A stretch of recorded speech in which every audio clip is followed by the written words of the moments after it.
And now, you're tuned into RBLR, the home of Tampa Bay's RBLR Sports. It's catchy. It sticks in your head. Good evening. Not live. I was about to say live. From Tampa, Florida. It's Carlos tuning in. No, not tuning in. Recording with Liz here on this lovely Wednesday night. So much to talk about in this past week. Great result. Great game coming up. A lot to talk about here.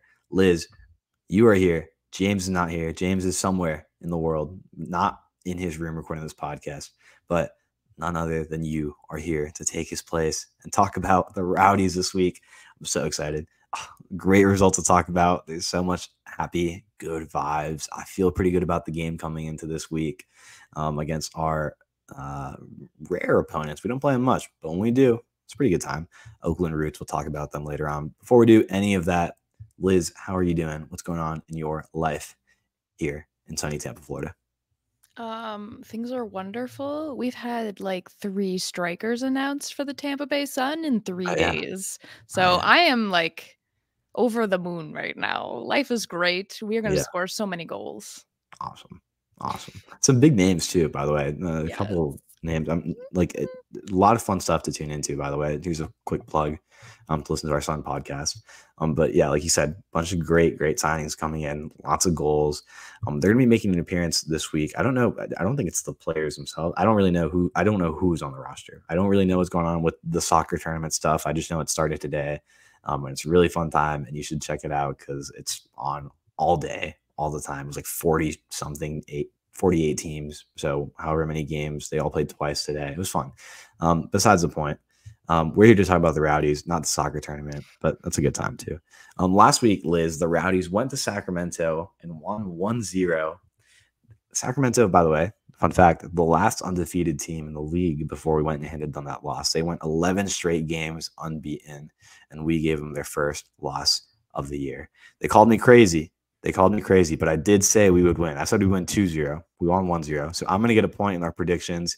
Eureka and James will get nothing because they're pessimists, and James said we were going to lose, and we were going to tie. And I came on here and said, you know what? We're going to win. They called me crazy, but we did it. And I'm happy to be here saying I get a point. More importantly, the Rowdies get 3 points. This week, the Rowdies go and stay close by, actually, less than 2 hours away. They're going to go play Oakland Roots at Pioneer Stadium this weekend. It'll be a fun one. We'll talk about it a bit more in a second. We have a great guest to chat with us. John from the Roots blog who's going to join us and talk to us a little bit about what's going on over there. I'm not going to speak for every Rowdies fan, but I'm pretty sure most Rowdies fans haven't been tuning into Roots games this year, Liz. So I think we're going to get really good perspective from John. Before we jump into any of this, like and subscribe to us on YouTube, subscribe to us on any major podcast platform. We're there. Follow at RBLR Sports on Instagram, Twitter, Facebook, Threads, Smoke Signals. You'll probably find us somewhere. We're putting out content, tweeting out stuff. So many teams to talk about in the Tampa Bay area, including, like Liz said, a new soccer team, the Tampa Bay Sun, opening their season in August. Fun times ahead. Liz, let's jump into this past game. Take us into the quick recap for this game against Sacramento, please. Sure. So this was a tough game going in. Sacramento, I believe, was second on the table in the Western Conference, which I don't know about you, but like you said, I don't watch a lot of Oakland games, let alone I don't watch a lot of Western Conference games. I really should. I know that. But I do watch some. I'm not going to lie. Okay, I watch a couple, but I don't watch Sacramento. I'll be honest.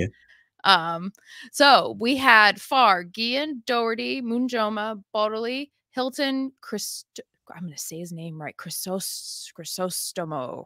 You got it. There you go. Yeah. Nyangabire.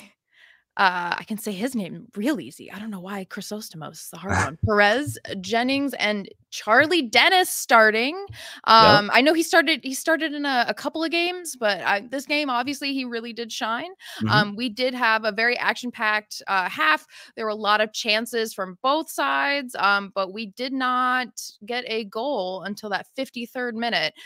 With Jordan Farr's first assist of his career was straight to Charlie Dennis, who just kind of went around a couple defenders and then booped it right in the goal. gave us that 1-0 victory. There were a couple of chances for Sacramento, but defensively we were a little bit stronger, it sounds like.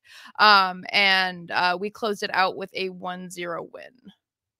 Yeah, it was a fun one. That was a really good time. I was watching that while watching UFC. There were so many screens going on right there. It was just a fantastic Saturday night. Usually I never have to worry about like rowdies and like, like UFC or boxing interfering, but like we're out in, West Coast, weird, fake, time frames and 10 o'clock start times. It's crazy. Quick standings update. Louisville stays hot. They beat Miami. They stay in first place in the East with 29 points from 12 games. Charleston and Indy are behind them with 28 and 23 points respectively from 13 games. And your Tampa Bay Rowdies are in fourth place with 22 points from 12 games. Not too far behind our counterparts in Indy, a little bit further behind our friends in Louisville. Miami FC, our peers down south, have lost 5 straight and have only won 1 in their last 13 games, taking them to last place in the Eastern Conference, probably the worst team in the league right now. I felt like we should shout them out because they are very bad. Like I was looking at a couple records of teams, looking at trends. I was like, who should we give a shout out in the standings update to? Miami, I'm sorry. It's not cutting it right now. New Mexico United stays out front in the Western Conference with 22 points. Sacramento, we handed them their first loss. They got 21 points. They played one more game than New Mexico. So New Mexico has a little bit of room to work with here and maybe add to their lead. Monterey Bay has played 14 games, 19 points. Orange County has played 12 games. They have 2 games in hand on Monterey Bay, and they have 18 points. Out way at the bottom in the Western Conference is El Paso, 8 points from 13 games. And just ahead of them are recent opponents, FC Tulsa, with 10 points from 11 games.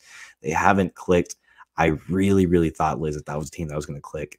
They just haven't found it yet, and I don't know why. It's unfortunate. There's some players I really like on that team. But it is what it is. By the way, sneaky, Colorado Springs has now won 5 league games in a row. They were second to last place in the Western Conference. Keep an eye on them. They're doing really, really well.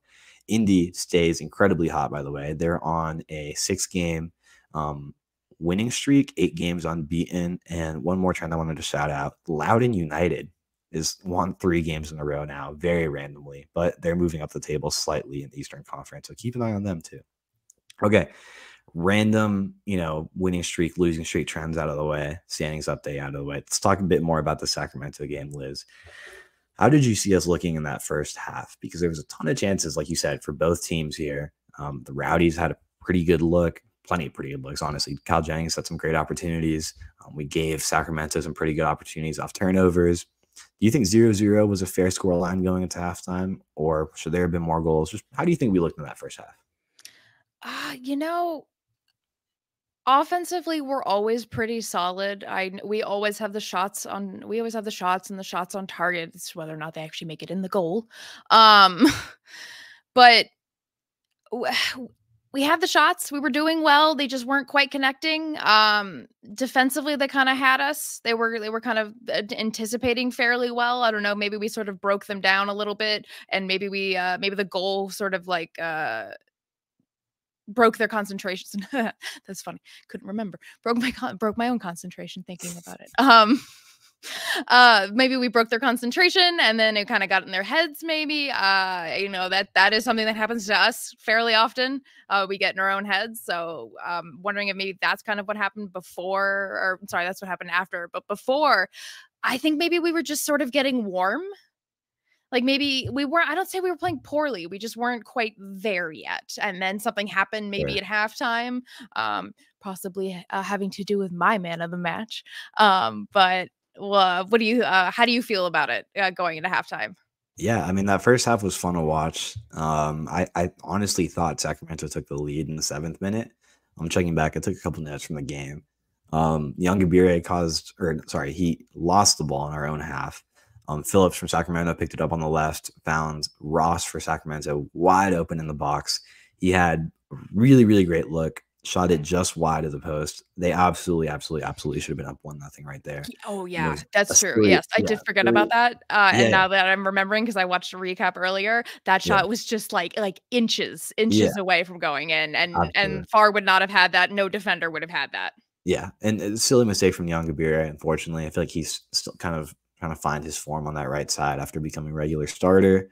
But after that, I mean, Sacramento had one more chance right before half, based on what I have written down. It was a breakaway chance. They were 2-on-1 for Sacramento off of a turnover. Again, another turnover. Notice a trend here. Silly turnovers from our players in our half, leading to great opportunities for Sacramento. They had a 2-on-1 look, but Manjoma rushed back. I think he did really well. I'm going to give him a shout out here. He's been starting more with Lasso out. He did really well in this opportunity. Farr made a couple back-to-back saves, and kept Sacramento off the board on another fantastic look. So those were their two main chances in this half. I think we had a couple great looks too. Crisostomo had a great look off of a corner kick. Jennings had a pretty good opportunity when he passed it off to Perez. Perez made a fantastic shot. Vitiello made an even better save, point blank. Perez crossed, like someone should have put it away in the 33rd minute. And then Lewis Hilton had a fantastic shot right before halftime. That could have bended in easily, but Vitiello is a fantastic goalie. Yeah, he was gunning for it. Yeah. And this is all in the first half, by the way. Everything I just read off was some of my notes from the first half. Sacramento had those two looks, but honestly, I think we were kind of going punch for punch here in that first half. A couple really good looks for Sacramento, a couple really good looks for the Rowdies. Yeah, I think we were really holding our own, and we were holding our concentration, which I think was really important. Sometimes I feel like we kind of lose it. Maybe we start playing down a little bit if we just don't score immediately or in that first half. So I was really glad that we kept our mentality together. We kept that, like, we're focused, we're doing this. Yeah. So jumping into that second half, speaking of keeping that mentality, we've talked a bit about how the Rowdies have sometimes struggled to close out games. In this case, obviously, it's still tied. So, whatever. It's not really about closing out a game until later on when it was. But it was truly a pretty intense game because, like you mentioned, punch for punch, back and forth, opportunities going for both sides here. But in the second half, I think you might notice that Sacramento didn't really have any of those really clear opportunities they might have had in that first half. I think partially because we kind of started cutting down on those silly turnovers that gave them those opportunities in the first place. Did you see anything else in that second half about maybe like what changed, how we started to take Sacramento out of the game a little bit before? We'll talk about that Dennis goal in a second. Before that came about, or how did you see the second half play out? Let's put it that way. I think that goal really got in their heads. I think when you're on a winning streak and you look at a team, like, granted, the Rowdies are good, but like I said, we've been very I will say, and if you ask me anytime, we're very volatile. We could be very good this game, very bad the next game. It's been very up and down with the injuries that we've had, especially now with Lasso out. So I think maybe we got in their heads and we kept it consistent pressing for sure. Yeah. I think when we consistently press and we're a couple of quick passes outside, and then pass to a couple of quick passes on the outside, we do a lot better than if we're trying to constantly pass through the middle. Yeah. And I know, a lot of these games we look back at, we're kind of throwing crosses in aggressively that kind of come to no avail. It seemed like this game in particular, kind of mixing up the opportunities a bit, booting it long for Cal Jennings to run and chase it, which led to a few opportunities. We'll talk a little bit about Cal Jennings because I think everybody had a fantastic game. I think Cal Jennings had a good game. I wish I maybe wanted a little bit more from him in this game in the first half and the second half. Had a couple really great looks, especially in the second half. One-on-one with Vitiello. I'm not going to fault him too much for not putting any of those away because Vitiello is a fantastic goalie, but maybe just wanting a little bit more from him in the finishing department. I know Arteaga was out with some sort of injury. He seems to be a bit more like clinical in his finishing. Maybe having him would have helped out a little bit. But apart from that, everybody had. I think you could feel the gap. I think we did well without him, but I think there was still, you could feel the giant Arteaga hole in the front line. Yeah. I mean, it's interesting having we've seen Hilton playing with Dennis in a couple games recently. Most of the season has been Hilton and Crisostomo. But this is the first time that we have, in my knowledge, if I'm thinking correctly, and I think I am. It's pretty late. I'm a little tired, so I might not be. But it's the first time that I can remember in the last few games that Charlie Dennis, Lewis Hilton, and Chrysostome have all started. So I think Dennis was playing a bit more in the attacking role, playing more like an attacker and less like an attacking midfield, explicitly. So it's kind of interesting to see that dynamic, having all three of those central midfielders playing at the same time. Unique, but I think, like we talked about, it might be because of Arteaga. Probably is because of Arteaga being out. So good to know Dennis can kind of play as kind of like a striker, kind of like a false nine, attack, whatever role he was playing, he did it pretty well. And that was obvious because Liz, like we've talked about, he got on the score sheet off of a crazy, crazy play. How did you see that play out, by the way? That was a fun one to see, play out in person. I did not see that coming at all. I was wild. It was just wild. Yeah. It was far. He does this crazy long kick, and then you see him grab the ball. He gets around a couple defenders, and then boom, just like a little tap in, like it's so easy. Yeah. Yeah, like he does it. Like he does it every day. Yeah, no, and it's great. I think you pointed out. You meant like saying it that way is a good way to put it. It just didn't really see it coming. The commentator watching it back is kind of funny to see it. How that play played out. He goes, "Oh, good press from Sacramento." Oh no, like nobody really saw how that was going to happen because it just happened so quick. I don't even know if Jordan Farr knew who he was passing it to. I think he was just booting it, but he might say he knew Charlie Dennis was up there. He gets his first assist of his career.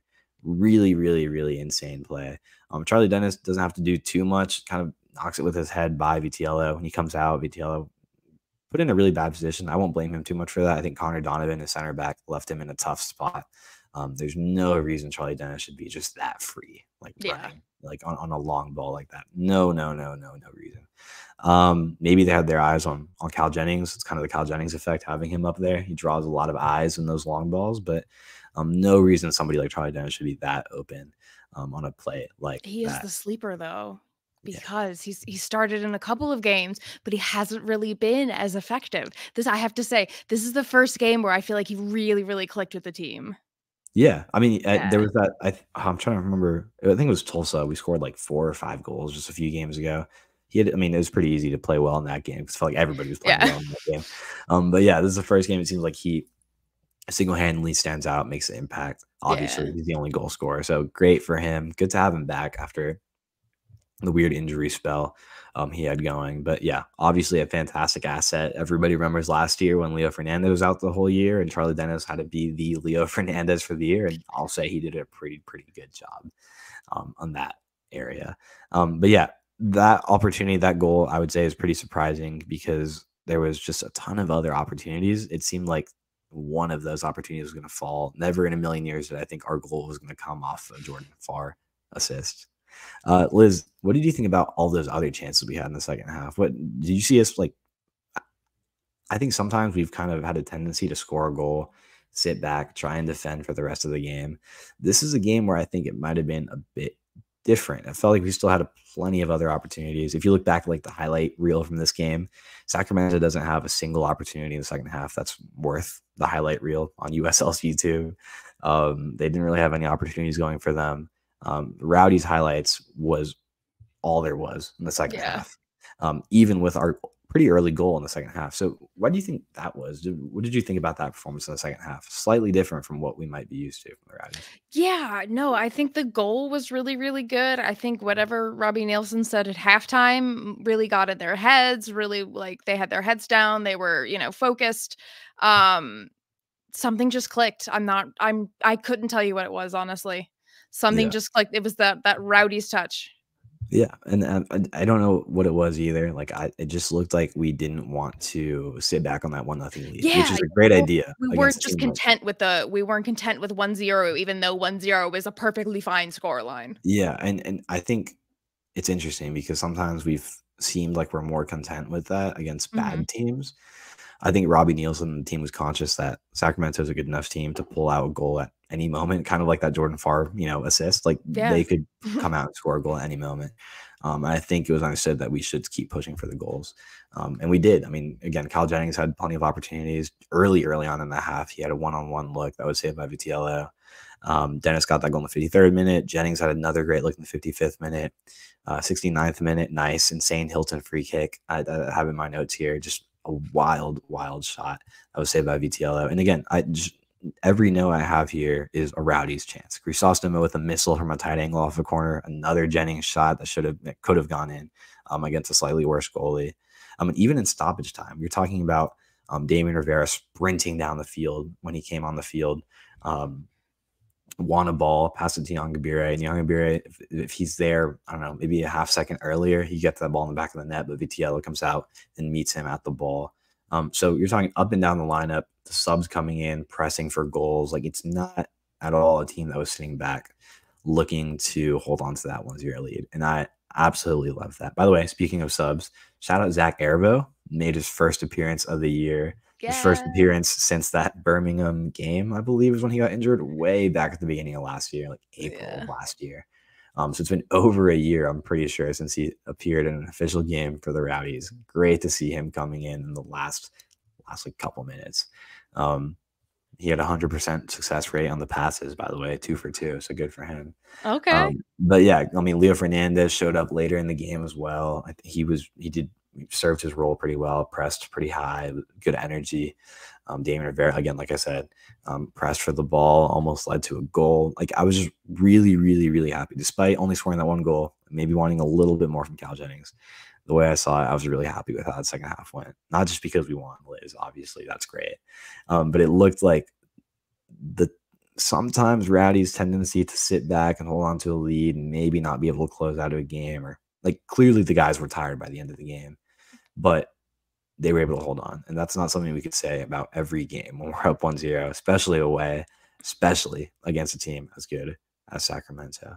So I'm really happy with this game, Liz. I'm not going to lie. Like, obviously, beating a team that's unbeaten is pretty great. But yeah, a couple that feels good. I mean, some other things to highlight here, and I want to ask you about this.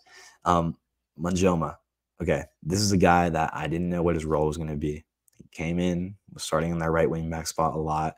Over to Yangabire, kind of had that was going to be his role, it seemed. Lasso gets injured. He's not a really tall guy. Comes in and plays in Lasso's spot. Slides into the back 3 with Doherty and Guillen. What did you make of him and hit the back line? Because Eddie Manjoma is, how tall is he? I'm going to find this real quick. I'm not going to find this real quick. Anyway, he's not Forrest Lasso height. No, so no one is. Yeah, we're playing with a back line that loses a ton of height against a really, really, really, really good Sacramento team. What did you make of the back line's performance? I mean, we have a clean sheet. Yeah. So, our super producer says he is 5'10", Manjoma. So, yes, big difference, because I'm pretty sure Lasso's at least like 6'5", 6'6". Like, it's a giant. He literally is.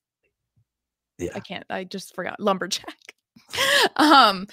Manjoma was really, really good. I mean, he has big shoes to fill, literally and metaphorically. And I think he's holding up pretty well, considering he just kind of was like, okay, Lasso's injured. Here you go. Yeah. Just go do the thing now. Do everything he does. Yeah. Yeah. And like, I was really just impressed overall with the back line being able to adjust so quickly. By the way, our tallest of those back 3 is Aaron Guillen. He's 6 foot. Jordan Doherty's 5'11". Manjoma's 5'10". So this is a really, really small back line. It's tough. Just savage. Just come straight for him. Yeah, but they looked really, really good against a really, really good Sacramento team. I think one thing that obviously Manjoma might have over Lasso, and I say might, definitely has over Lasso, is speed and mobility at the back. So there's definitely a positive there for Manjoma to be able to track back a lot quicker. All those guys can move pretty quick, Guillen and Doherty as well. But obviously missing some key height there. But I think something I was worried about maybe a lot more before seeing them play a couple games together. But if they play the way they did, in this one, I'm not too concerned. And I'm happy to know, by the way, that we have Freddie Kleeman on the bench, who I thought would get the start more regularly now over Manjoma. But I'm sure Robbie Nielsen is aware, if there's a big striker team that's playing a lot of crosses, guy needs to be marked, I'm sure he's going to bring in Freddie Kleeman to start over Manjoma or somebody on that back line. When someone's like, I don't know, you have like a 6'5" forward.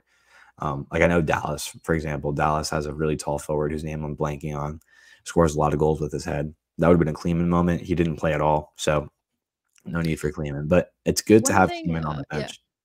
Sorry. Yeah, One no, thing go I for it. think we have with Manjoma though is the thing you get with a shorter defender is I feel like we're gonna get less fouls. And that's not anything. I mean, I'm not Lasso's biggest fan, and but I wish him the best and with his recovery and everything. But he's a big dude, and I feel like he's just gonna get more fouls because it's always kind of look like he's fouling. It's gonna look more like he's fouling someone Yeah, than your average player who's a similar height to most. yeah, That was a yeah. really convoluted way of saying that, but I think No, people no, no, no. understand what I'm trying to say. We definitely seen him, like, especially last year. I think we can point to a few games where he was committing some silly mistakes, silly Yeah. penalties. Maybe that happened once this season. I feel like he was in pretty good form this year, kind of getting rid of those mistakes. But yeah, obviously a big loss. But after seeing the back line play the way they did this game, the way they're kind of gelling together, I'm not as concerned as I might have been just a couple games ago. So that being said, all right, Liz, going into the man of the match here, I want to ask you who your man of the match was. I know who it is. So take it away first, because tell us a little bit about why this person is your man of the match. So my man of the match is Robbie Nielsen, our coach. Because I was thinking about it and I was like, man, we played really cohesively. Everyone did their part. Who do I pick? And I was like, and then it came to me. I was like, oh, the man who made it happen, Robbie freaking Nielsen. Because honestly, this was a rough game, and I have to say it's been a minute since I feel like the boys have been really motivated in the same way that Neil Collins can motivate them. And I don't want to say that the way to motivate them is screaming at them the way that we could see Neil Collins's blood pressure go up, but maybe that was it. I don't know. But something Robbie Nielsen said, I think everything clicked for the players this week, and everybody just played their part freaking perfectly. Yeah, absolutely. That's a good shout. I mean, he set up the game plan really, really well. Obviously knew what he was doing against a really good Sacramento team. So I'm really, really happy with that pick. I think that's a great way to put it, because there's so many guys that played well in this game. I'm going to say mine in just a second, but I think that's a great way to put it, because I feel like everybody had a really, really good game, from the guys that came in just to play a couple minutes at the end, guys that came to close it out, to the guys that played the full 90 plus. I think Robbie Nielsen set it up really, really well. So great shout. He's on the team of the week, by the way. Robbie Nielsen, team of the week as head coach. So good for him. His second of the year after that Tulsa game. And the other guy is Charlie Dennis. He's not my man of the match, but I give him a shout out because he's also on the USL team of the week. My man of the match is none other than Jordan Farr, because he played a crucial role in this game. Obviously, he made a ton of great saves. He was called upon really, really early on in this game. Made saves when he had to, kept the game 0-0. Didn't have to do as much in the second half because of, again, a Robbie Nielsen masterclass and setting up a great, game plan, holding Sacramento to really no big opportunities in the second half. But more importantly, he got that assist in the second half, and that was really, really fun to watch. Good for him. Thank you, Jordan Farr, for being incredible and having a great leg to boot that up to none other than Charlie Dennis. Liz, let's jump into this interview with John. He's going to tell us a ton about Oakland. It's going to be a good time. We're going to learn a little bit about Oakland Roots, because I think, again, I'm not going to lie, I'm not speaking for everybody. I don't know anything about this team other than the fact that they have a really cool logo, and they they are playing in a new stadium next year, and we'll talk a little bit about that, but might be playing in the Coliseum? ? That's kind of fun. Liz, before we jump into the little interview for the Oakland preview that we've been hinting at a little bit, I'm going to do a quick shameless plug for our RBLR Rowdies watch party Saturday, June 29th at nowhere else than Berry House Beer in Ybor. Berry House, we love them so much. Great beer specials over there. Come join us at 7 p.m. There's so much going on. A bunch of Rowdies fans are going to be there, so that's already a reason to be there. But beer pitcher specials, a second reason to be there. It's also an Ybor, so you're going to be there, 7 to 9 for the game, 9 p.m. Sounds like a great time to start wandering about Ybor and having a good time at the various other bars and places to be at. So take this as your pregame for the night and enjoy some good Rowdy soccer with all your Rowdies, friends, and family. Halftime swag giveaway, by the way. We'll take some stuff over there to give away. The Rowdies like to contribute some stuff usually, so keep an eye out there. Maybe some stuff straight from the Rowdies organization for all of you to indulge in. Live pregame show starts at 6:15 p.m. with the match starting at 7. Join us at Berry House Beer Company, Ybor City. It's 1403 East 5th Avenue, Tampa, Florida, in Ybor. Come join us, and we'll have a grand old time. All right, and here we are with the one and only Jonathan Como of Oakland Roots blog. We're going to have a good chat here. Looking forward to this game. I'm really excited, Jonathan. It's been a while since we played in Oakland. The last time, if I'm remembering right, April 2022. It's been a while. It was a 0-0 draw, if I'm remembering right. And I'm pretty sure, according to FOTMob, because I checked this earlier, did a little bit of research. It was none other than CJ Cochran, if that's a name Rowdies fans remember. We had one glorious season with him, who was the man of the match there. Jonathan, thanks so much for joining us. I appreciate you being here. I'm really excited to talk about, like we talked about earlier, the history of the city. We're going to jump into the political state of Northern California. It's going to be a fantastic. No, I'm joking. Just soccer. We'll stick to soccer for now. John, tell us about yourself. Thanks for being here. Yeah, thanks for asking me on. Yeah, very excited for this match. It's actually going to be a doubleheader with the Oakland Soul and the Tampa Bay Rowdies that day. So it's going to be good. Oakland Soul's our women's team in the W League. So yeah, it's going to be a fun one. Tampa Bay, you guys are tough though, and you're catching us. I mean, our season's very up and down. I'm sure we'll talk more about it. Yeah, absolutely. And there's a lot to talk about here because, again, I think we like to do these kind of previews because I even say this for myself. I think I keep up with the Rowdies pretty well. But as far as the broader USL, especially the West Coast, it's a bit harder for me to keep up with everything. A lot of these games are past my bedtime, John. I'm not going to lie. It's pretty early these days. But it's good to have you on here so we can chat about kind of where we are with Oakland Roots. Liz, why don't you take us away? I know you had a good question to start us off here. Sure, absolutely.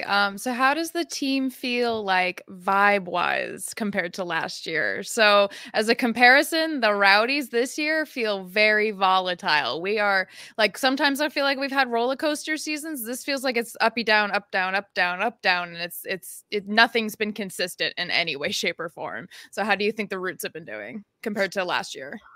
Well, compared to last year, I would say in that roller coaster comparison, we were going up, up, up. We got to the peak and then we just went down. And we went down so fast. We went from 3rd to, I think, 10th to end the season on a just a huge winless streak that was just ridiculous. It was like 2 months long, carried into the next season. So the vibes were bad. Okay. And going into 2023, I mean, they started a little bit better, but 9 games into the season, what happens? They fire a coach. So that's where we are now. We're on the road since Roots have fired Noah Delgado. They promoted the assistant coach, Gavin Glinton, to the interim head coach, and the team has looked pretty different. They are noticeably more aggressive. So, with the up and down, it's really, really up and down. They were coming off a 2-game win streak, lost against Colorado, and now we have to play Tampa Bay. So it's going to be tough, and vibes wise, maybe a little better because you have to be a little better on a 2-month losing streak. Absolutely. Yeah. And I watched a little bit of that game with Colorado Springs, just because I actually have a friend of mine he took a couple classes with me up in Georgetown. He's playing for Colorado now. He's doing great. One of our fan favorites, Juan Tejada's out there. Yeah. And yeah, that was a tight game, and it looked like Oakland had a couple decent opportunities. I was kind of looking at just the stats for the team this year. I know, like you said, we know a little bit about switching coaches midway through the year. I think ours was in slightly better circumstances. Neil Collins obviously went off to Barnsley while we were doing pretty well last year. And we had that series of weird coaching situations. So we landed with Robbie Nielsen this year. Mm-hmm. But I wanted to ask you a little bit about outside the coaching situation, some of the players we should be keeping an eye out for. Only 2 players have more than 1 goal this year. I'm looking at Johnny Rodriguez. 2 of his 3 goals were penalties. And then recently, Sherry, am I saying that last name right? Sherry? scored a goal in that. He was the last player to score a goal for Oakland. And what game was that? Just a couple of games ago. So those are the names that pop out just from a goal scoring standpoint, 3 goals and 2 goals respectively. Unfortunately, I think for Oakland, not a ton of offensive production. So who should we be keeping an eye out in particular in this upcoming game on Saturday? Well, yeah, you start with the strikers. Barry comes in for Johnny. Johnny was dealing with a groin injury prior to the Tulsa matchup. He made his first reappearance back against Colorado Springs. So Sherry is he's 26, 27, but he's really a developmental player. He's coming from Haiti to where he really didn't have a professional career up until this point that he signed with Roots. So he's this physical specimen that's like 6'6", 6'7", scored a bunch of goals on Austin FC in the CONCACAF Champions League. And that's where he pretty much turned heads. Roots said, "Oh, let's take a flyer on him." Flew him out here, got the paperwork done, and now we're here with him. So we're really seeing he's really a raw specimen because we haven't seen what he is when he's at his peak. We're not sure if he is the starter just yet, and that goes to Johnny Rodriguez. Johnny was the starter last year, leading goal scorer last year. But yeah, he's been struggling to produce, but he's also been dealing with a groin injury. The last time he missed time was the second time he's been out because of the groin injury. So where does that leave us going into this game? So we're really not sure who will start between Johnny and Sherry. I think it's a toss-up. For me, I'm not sure if you want to push someone on a recurring groin injury into this system that Glinton, compared to Noah, is really trying to ramp up the pressure. This team is going to give you a lot of pressure and trying to be in your face and force difficult passes, trying to make you pass it long, pretty much from everywhere. So that asks a lot of the striker position in particular. So where does that leave them? Do they run Sherry out there, who is healthy, ready to go, or Johnny, who's coming off this injury, albeit is probably your best goal scoring threat?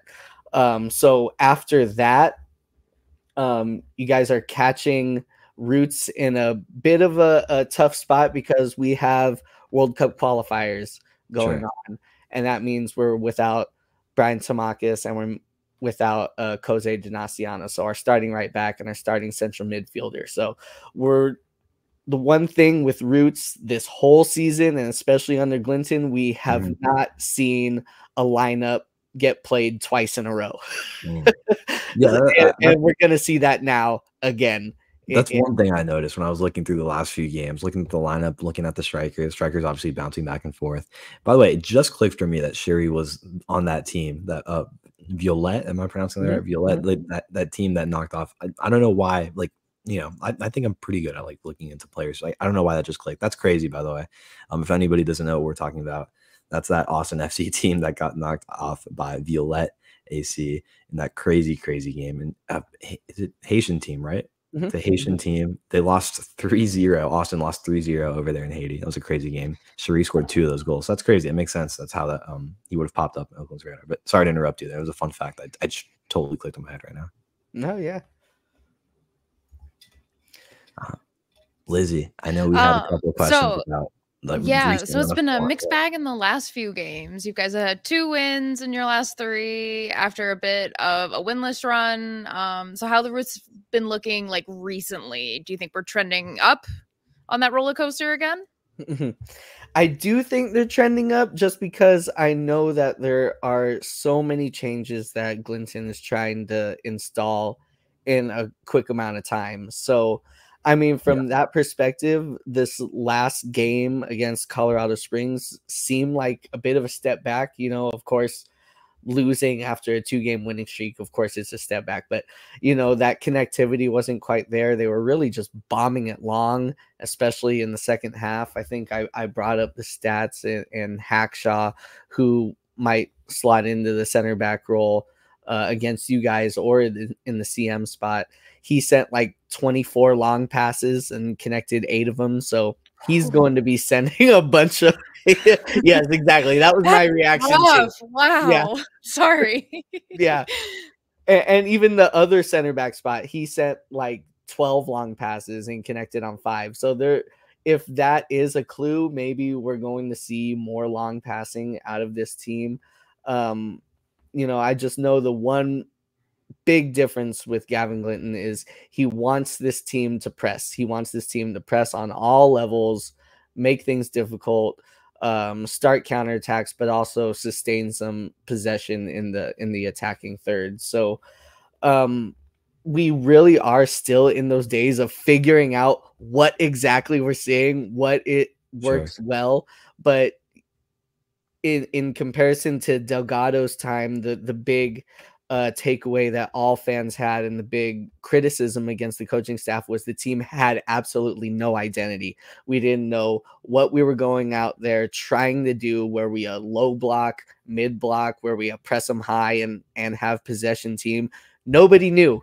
And then so they made the move, and Glinton has really started to put his thumbprint on the system and saying, look, like, just press the hell out of teams, try and get the ball back and force difficult looks. So does that work? We'll see.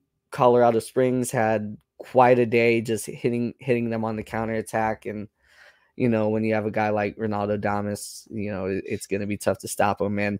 And Tampa Bay is going to be tough to stop because we know you guys have someone we still love near and dear, Charlie Dennis. And we were so happy to see him score a goal to beat Sacramento. That was like we scored and beat Sacramento because we do not like Sacramento at all. Yeah, and what a goal that was. That was a weird one. That was a great game, and Liz and I will have talked about that a lot. That was a fun one. But yeah, Charlie Dennis, I can assure you, we're taking good care of him. The fans love him down here. And I think he's enjoying his time in Tampa Bay. I'm not going to speak for him, but he seems like he's having a good time and certainly enjoying that win. Man, we miss him. Man, we miss him. It reminds me, that meme of Wolverine when he's holding the picture and he's looking at it. Yeah. That's Roots fans and Charlie Dennis. If he hears this, Charlie, we miss you. Charlie, there it is.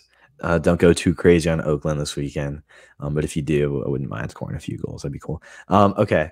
Going on to the game this Saturday, we'll talk a little bit more specifically about this matchup. We've talked a little about Oakland's run of form, a couple players to keep an eye out for, a couple players that'll be missing because of national team duty. That's so unfortunate. USL, one of those few leagues that keeps running through international play because why not? Let's just do it. Unfortunate. I don't think the Rowdies are having any issues with that this time around. We usually have a couple players going out, to wherever they need to play for their national teams. Luckily, not too affected at all this year. So let's talk about this game a little bit more. How can we expect Oakland to come out and attack us this Saturday? I think the Rowdies might be considered the favorites. Obviously, they've not a pretty good run of form. Oakland not on a great run of form recently, but trending upwards, like you said. Again, Rowdies playing out on the West Coast, difficult circumstances playing out there, staying over there in Sacramento, staying over there from that game in Sacramento. So Oakland and Sacramento is less than 2 hours apart, if I'm not mistaken. So they're sticking around on the West Coast. Tons of different circumstances outside of the field. So I truly think this game could go in any way. The Rowdies are in pretty good run of form. So how should we expect Oakland to come out and attack us at home in this game? And I want to talk to you about the stadium situation before we wrap up here, because that's so fascinating to me in what will probably be our last game at that facility in particular.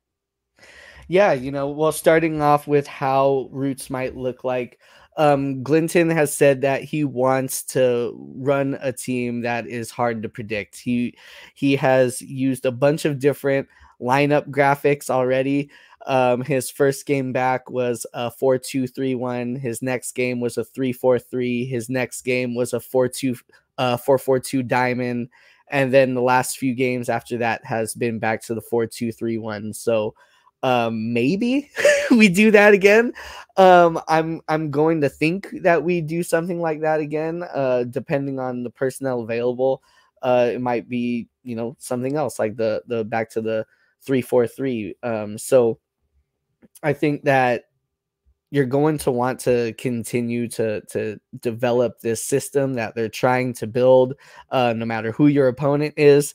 So that means, you know, continue pressing Tampa Bay, really try and hound them, try and make difficult looks.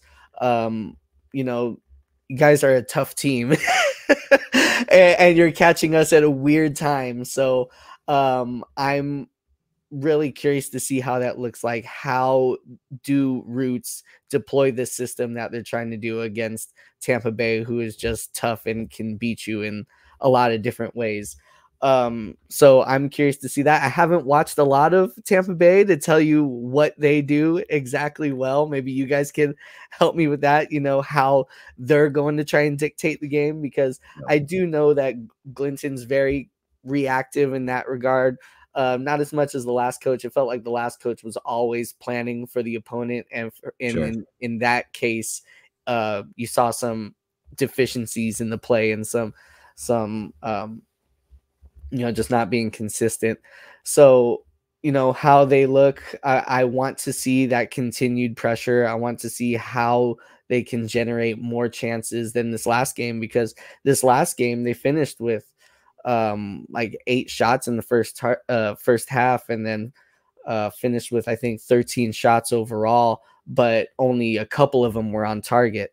You know, they were getting in these great positions, especially with Trayvon Reed, who is someone you guys should keep an eye on. He's a left winger, really is good cutting to the inside and creating opportunities in one-on-one situations. He really loves to dribble one-on-one at people, but he's also one of those raw players who is going to make a lot of mistakes. And there were some times that, you know, against Colorado Springs, we're on the counterattack, we're dribbling at the opponent, we're approaching the net, and he passes it straight to the center back. But there are times where he can just whip in a curling shot, and it's beautiful. He hit the crossbar in this last game. He's had really good moments, and for the last 4 or 5 games, he's really looked like Roots' most dangerous player. So I think right now the attack is flowing through him. There's also a guy we haven't mentioned yet because we haven't seen him yet, and that's Dom Dwyer. I'm told that he's getting close. I've heard that it could be this game, it could be the next game, so we will see. Wait, you know, Dom Dwyer, we have him. Okay, I missed it. Whoosh. Yeah, I missed that completely. Holy crap! That's one of we those. have that guy. He is. I was gonna say that's one of those I totally missed. Yeah, he was supposed to be in that soccer tournament that you're watching there, but we signed him, and now he is no longer in it. So sorry about that. World. Oh my gosh. Yeah, it's on his Instagram and everything. That's just so wild to me. Yeah, you know, it's not surprising we haven't heard about it, because, you know, a lot of our fans haven't heard about it either because he hasn't played yet. Fair enough. Right. So they signed him, man, I'd have to go look at my website like a month ago or something. But, you know, here's what I've been telling our followers who are always asking, you know, where's Dom? Where's Dom? Where's Dom? Why isn't he playing? It's, you know, so Dwyer got signed, and then the next day we fired our head coach because that's the front office we're working with. So we bring in this coach who wants to install a new system, you know, on the dot. And that is a system that is, like I just told you guys, it's running the striker ragged. It's just running them to no end for 90 minutes. You're going to run a marathon pretty much. And you're bringing in a guy who didn't play in 2023. So maybe it's best to condition him a little bit. And, you know, he is in shape, but is he in game shape? Is he ready to run a marathon on the field and be physical at the same time? You know, probably not instantly. So it's going to take time. So we might see him this game. We might not, but don't be surprised if we do. That would be a fun surprise. I think I'm glad you threw that out there now, because And then the possibility that he shows up on the starting lineup this week, and I'm sure there'd be a lot of surprise Rowdies fans on that one. But I feel like there's always a few signings like that kind of just go under the radar for no reason. It doesn't really hit the Twitter feed as quick as the others might. But yeah, thank you for shouting that out, because it'd be really funny if he shows up on the stat or on the lineup this weekend. That would have be been wild. Yeah, that would have been a funny one. His first game is against the Rowdies. Oh, I feel like that would be rough. It'd be a fun one. John, before we kind of start to wrap up here, you mentioned the front office, and I want to just ask you a little bit about this, because always good to know, always good to stay informed with the broader USL world. Oakland has had some discussions about where they're going to be playing next year. Yeah. Because of, is my understanding correctly, the renovations to the field they're at currently, right? It is a situation. So tell us a little bit about that, because I saw like the Coliseum being thrown out there as an option. I think that'd be a really fun time. I mean, unfortunately, the A's aren't there anymore, so there's space for a team to go in there and play. So just tell us a little bit about that really quickly before we wrap up here. I think it's good to stay in the know with where our fellow USL teams are going to be playing.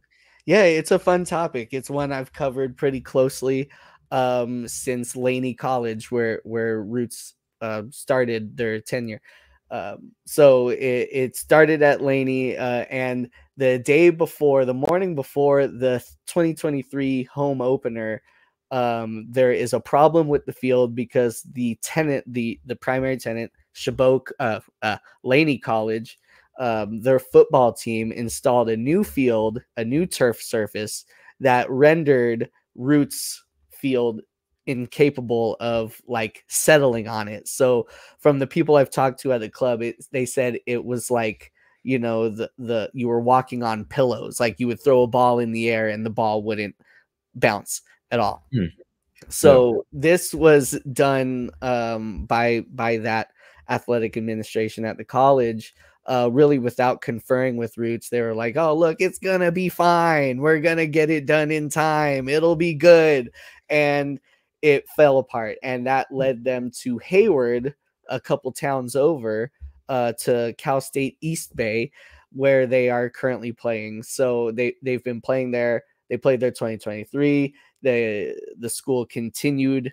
They had renovations planned for their own place. They pushed them for Roots for a second season. So Roots, yes, are technically don't have a home to play next year, but that goes now to the Coliseum.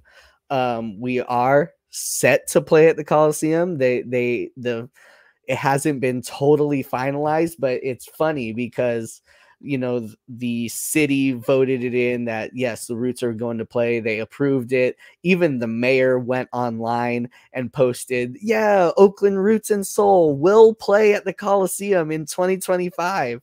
But we're still waiting on the final little things of paperwork to pass through, because everything in the Bay Area takes a lot of time.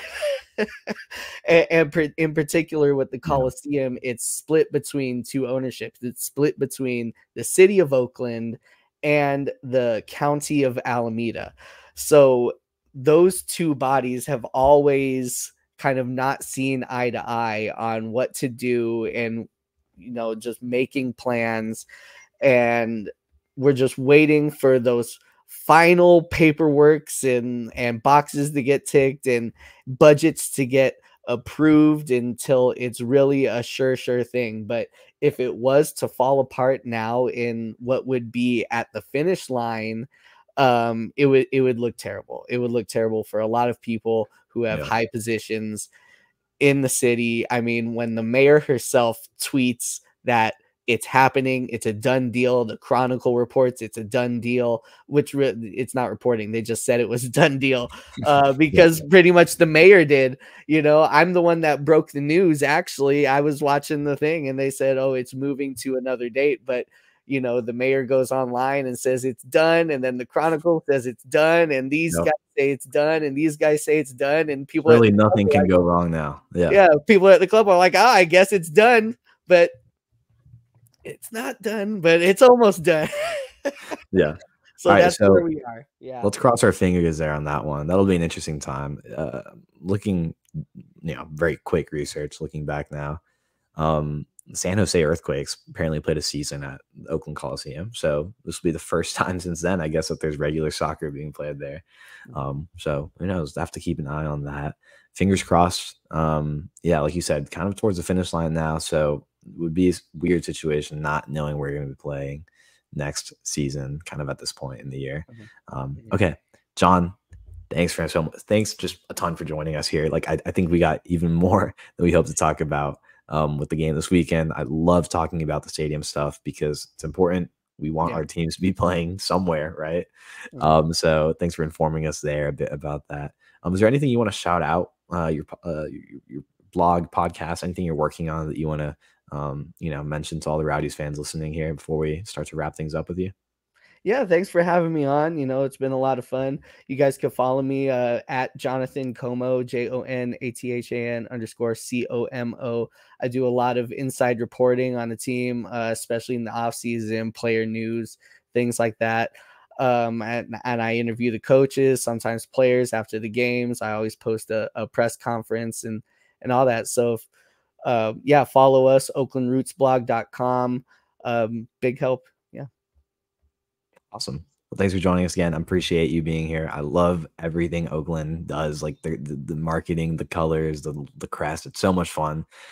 Really, really hoping for the best for you guys going forward, except for this weekend when we're surely going to win by like 8 goals, right, Liz? Something like that. It wouldn't surprise me. Nothing will go wrong. All right, Jonathan. Thanks for joining us. I appreciate it. Thank you. Have a good one. That was a blast, Liz. Thanks, John, again for being on here. That was a great time. Again, I feel like I learned a ton in a really short amount of time there. Really interesting stadium situation. I hope it all works out for them. It'd be kind of cool to see them playing in the Coliseum. Something has to be going on there. It's kind of sad that the A's are leaving. They need some sort of sporting action in that really historic, rundown, but lovely stadium. I think we have a little special love for like rundown but cool stadiums in Tampa Bay. Al Lang, I think, is one of them. They could make theirs the second most beautiful stadium in the USL. Yeah, why not? Why not? Go for it. Again, that game is this weekend, 10 p.m. Eastern Standard Time, because the West Coast is like 3 hours behind or something, time zones. I don't know. Whatever. We're playing over there. It's going to be fun. I think we can come out with a good result, and I'll ask you for your prediction here in a minute, Liz. Like we talked about in the interview, Oakland has 2 wins, 1 draw in their last 10 games. But 2 of those wins have come in their last 3. So maybe they're finding a little bit of form. We talked about Johnny Rodriguez, their top goal scorer. Cherie has 2. Johnny Rodriguez has 3. 8 other players have 1 goal. So they're not really finding their main guy in the attack yet. But it's clear they have some guys that can score goals, as we just talked about with John.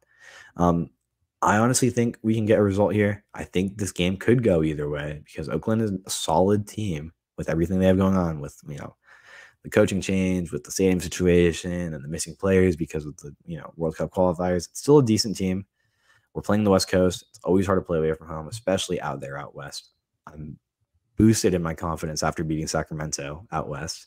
So I feel pretty good. But Liz, how do you think this game is going to go with all that in mind? I'm a little overconfident probably, and I think we're going to bust out a 2-0 win because I think Farr's been on fire. I think we're going to definitely get another clean sheet. As I say this, I hope I am not jinxing us. But I think we're goal hungry. I think we've got a ton of strikers who want some goals. So I think for sure we could bust out a 2-0 win. Yeah. We'll have to see if Arteaga's around. I hope his injury was minor. I think with him and Jennings in, it's always a blast. It feels like it's a guaranteed goal for at least one of them when they're both in. Yeah. So if he's back, I think, like you said, we could be looking at a bit of a goal fest. Oakland's kind of struggling to find their defensive rhythm and offensive rhythm, honestly. But I guess they have Dom Dwyer on their team, so who knows? Maybe they can. I was just about to say, I will buy super producer Eureka a beer if Dom Dwyer shows up. Yeah, he's on the roster. That'd be a fun time. Yeah. Again, thanks for John for shouting that out because I feel like we would have all been collectively surprised. We saw Dom Dwyer showed up. We were like, "What? Yeah, where'd he come from? Is Sidney LaRue coming?" Yeah. I'm gonna say we're gonna come out here and get a 1-0 win. I think it's gonna be closer than we might think. Again, there's just you never really know away from home, West Coast. I do think we'll come out with a win. I'm kind of hedging my bet with knowing Arteaga isn't going to be in this game potentially. I'm not like claiming that for sure yet, but we'll have to see. So 1-0 win's going to be my prediction. James, the eternal pessimist, is going to go with the 1-1 draw, and Eureka is taking a 2-1 win here. Okay. Eureka says that their goal, by the way, is going to be a counterattack goal. So, keep an eye on that. Cool. Liz, I feel like we talked a lot about the Oakland game with John. I feel pretty good about my prediction. I hope you feel good about your prediction because that would be a nice win too. Let's jump into extra time before we wrap up here. Ton going on in the soccer world, as always. A World Cup qualifiers going on. Libertadores is on. Sudamericana is on. There's just always soccer on. But I wanted to give a quick shout out again to the soccer tournament because it's been a blast to watch. So many teams going at it, a bunch of random storylines. Georgetown has an alumni team playing it. It's fun. I was keeping an eye on them. They lost their second game, won their first one. Just a bunch of random teams put together, and it's a blast. March Madness type feel to it. So many games on at the same time. People getting knocked out, goals crazy left and right. Aguero's in it for whatever reason. And Pat McAfee had a crazy assist because I guess he played soccer. Liz, the Sun are in it too. Some investment here for our Tampa Bay area and our Tampa Bay Sun squad. Do you know when they're playing their first game? They are playing Friday, and it would have been smart if I had looked up the time, but you can look on the TST website. And I know he keeps saying the soccer tournament. I feel very silly that I did not realize that that's what TST stands for. It's just like, no, it's just the TST tournament. Yeah, the TST tournament. Yeah. I feel very silly. Yes, but the women's round starts on Friday, bright and early. I can't find the time right now, but that's okay. The soccer yes, as Super Deuce Eureka is making fun of me. The soccer tournament. It's like ATM machine. So they start Friday. Very excited. We have Formiga on our team, as well as a number of other star-studded players who won't play for the USL Super League team, but this is a really cool publicity thing they're doing just to get their name out there, get the Super League's name out there. It should be really exciting. Nice. Yeah, it's fun publicity always. A bunch of random teams throwing in their hat in the ring, but good to have some local Tampa Bay energy in there. Okay, that'll do it for today. We're just over an hour. I feel like we timed it pretty well. Talked a lot about Sacramento, talked a lot about the game this weekend against Oakland. Plenty of stuff going on with that. Fingers crossed for their stadium situation. Hopefully everything works out, and whatever papers are needed to go through to lock up the Coliseum as a spot for next year, go through. Sending good vibes Oakland's way, except for the 90 minutes this weekend when we will inevitably win by 1 million goals, like I said. Yes. Thank you everybody for listening. Follow at RBLR Sports on Instagram, Twitter, TikTok, Facebook, Threads, everywhere and anywhere. Follow me at Carlos TPA10 on Twitter. Liz, where can everybody follow you? You can find me at Lizzie the Lion, and it's LI0N on Twitter. Mostly just Twitter. Nice. And then also, if you're interested in the Super League team, I am starting the supporters group, The Heatwave. It's the Heatwave _ on all socials. Yeah, check that out. The Sun have announced their first home game is in August. There'll be a blast on that waterfront stadium on the campus of Blake High School, right across the river from Armature Works. It's a lovely, lovely, lovely spot in downtown. It's going to be really fun. You can pregame Armature Works, walk across the bridge and go to the game. It's lovely. I'm so excited. Check it out. I should probably also promote the show that I host with someone else about the Sun. Remember to follow RBLR Sun FC. Make sure you stay up to date on all the news. We are going to have a ton to talk about in the next episode. We've had 3 strikers. It's going to be very exciting. Hell yeah. And one of the strikers, by the way, just came over from Celtic, right? Yeah. So check it out over there. Ton of great news. Tons of goals coming, I'm sure, for the Tampa Bay Sun. And I'm sure that because I said that, we're going to go on like a 3-game goalless streak. But whatever. Check them out at RBLR Sun FC. Keep an eye up. Keep a head up. Whatever. Keep an eye out for all the Tampa Bay Sun news. It's coming up on us very quickly. As always, thanks for following us. Thanks for listening to us for another week and hopefully another 3 points this weekend. Come on, you Rowdies.